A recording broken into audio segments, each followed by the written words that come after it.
Hi everybody.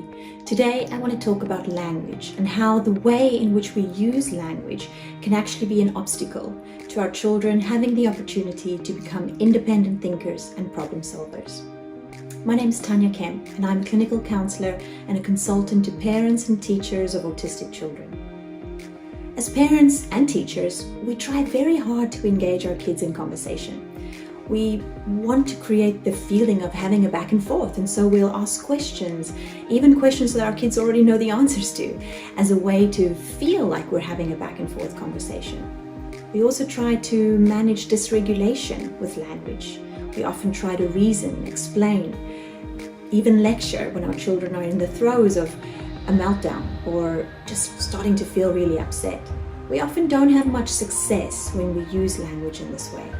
I really want to keep it simple today and say, use less language, quiet things down, and forget about talking your child in, out, or down. It's a trap that almost all of us fall into. We think things are going well, we talk more, we engage more, we explain more, and in doing that, we end up overwhelming our kids. We end up robbing them of the opportunity to share who they are. And to think a little bit more dynamically. If we're teaching, lecturing, prompting, telling kids what to do, jumping in, overcompensating, we're using a style of language that is geared towards getting something from our kids. We want to shift that to a more experience-sharing, dynamic style of communication. We want our communication to demonstrate thoughtfulness, thinking, curiosity, wonder. This is the type of communication that our kids need more of. Asking questions where there are right or wrong answers, or asking questions that our children already know the answers to, or just simply telling our kids what to do, that there's a particular outcome that we want from them. That type of language places a demand on our kids. It breaches trust between us and them, and it drains them of mental energy that they need to be able to have more mindful and meaningful engagements with us.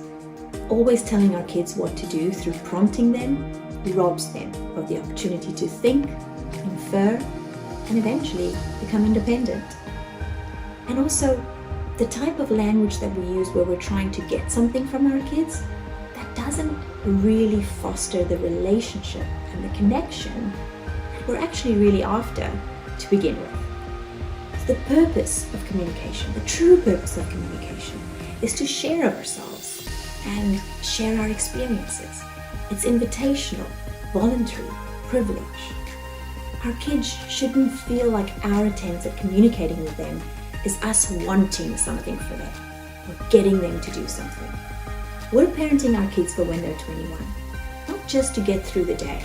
So what communication choices do you need to make today so you can feel better about the person your child will be when they're 21?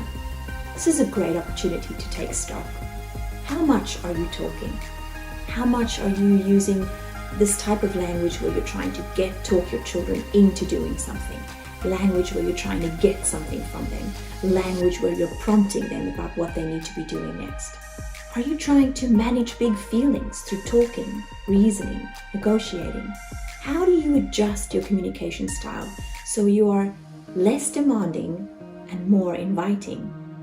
And how can you remind yourself to keep up this type of communication moment to moment? In the end, what matters most is connection.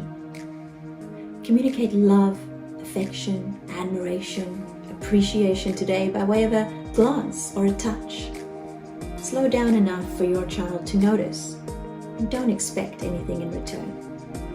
If you need a little bit more help in assessing your current communication style and figuring out how to change that so you're actually creating an environment in which your child can honestly grow, develop independent thinking, and be more of an independent problem solver, an environment in which your child feels comfortable sharing about who they are and become more interested in who you are, then click on the link below where you will find a ton more resources relating just to this.